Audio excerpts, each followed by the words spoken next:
as all journeys should. A bite of the past that tasted so good. With cream on my lips, I felt like a lord. The chocolate chunks hit like a brick, oh dear lord. The mist rolled. Welcome to Highland Explorer.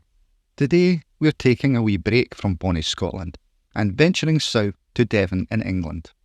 Let's explore new sights, delve into some history, and hopefully not get too lost along the way.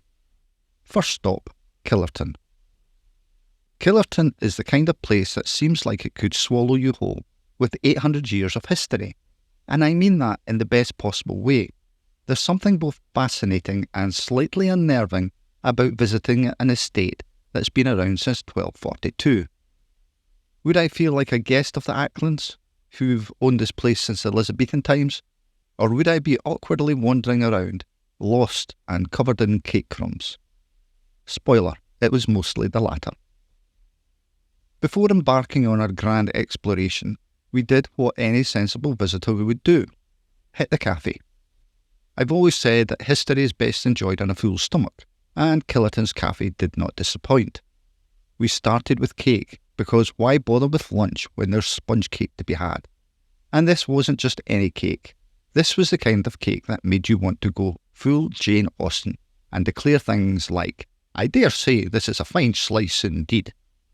I opted for something with far too much cream, while my partner went for a chunk of chocolate cake that could have doubled as a doorstep.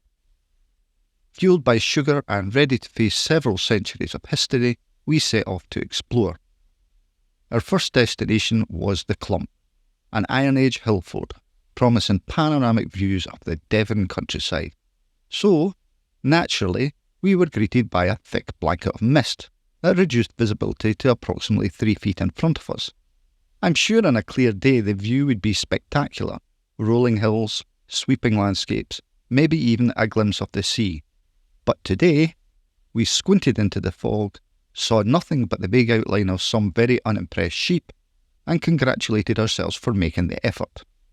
The walk back down the hill was brisk, mostly because mist turns out to be quite motivating when it's accompanied by the possibility of tripping over a disgruntled sheep. From the hilltop, we wound our way through the gardens and stumbled upon one of Killerton's more peculiar features, the bear hut. Yes, you heard me right. Apparently, when you've got an estate as grand as Killerton, you don't just build chapels and garden follies, you build a hut for a bear. Peering into the quaint little stone structure, I couldn't help but wonder how the bear felt about being assigned such an adorably rustic abode.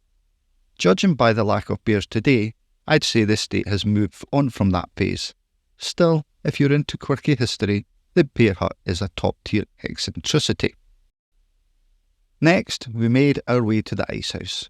You know you've really made it in life when you have an entire building dedicated to keeping your ice cold. No messing around with a tiny freezer drawer for the Acklands. No, they had a whole underground layer for their ice needs.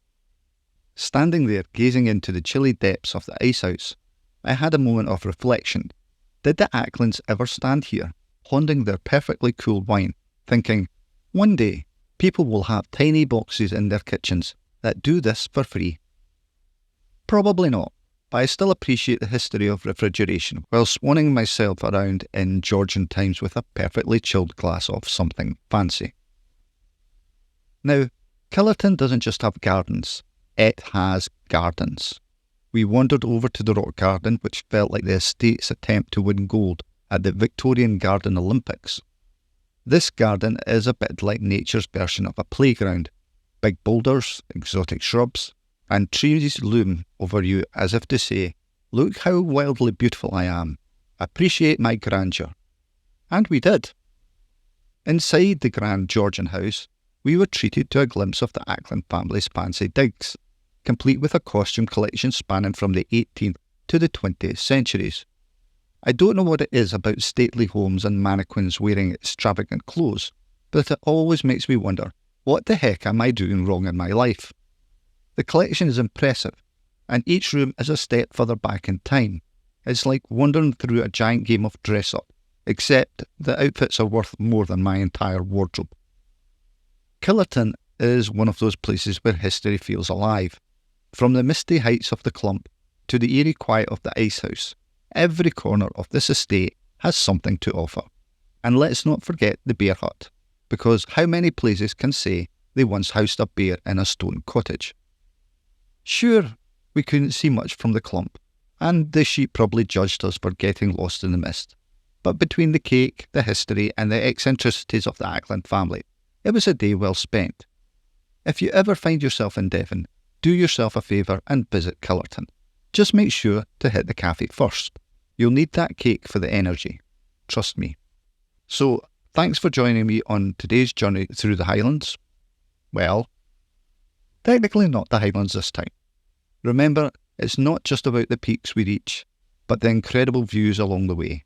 Until next time, keep exploring, because the best views come after the toughest trails. Fog and flare with cake and cream and Victorian air. The Acklands lived in style, no doubt, while I tiptoed by, lost and about. Oh, the cake was sweet, the clump was bleak. We wandered through the misty peaks. A bear hut stood where once roared a beast, and the ice house chilled, the coolest of feasts. Lost in time in a fog so grand, with cake in my hand and history planned. Through Georgian halls I felt the past, costumes grand from first to last. A moment's pause, then mist whirled in. I swear I heard the Acklands grin. Through Georgian halls I felt the past, costumes grand from first to last. A moment's pause, then mist whirled in. I swear I heard the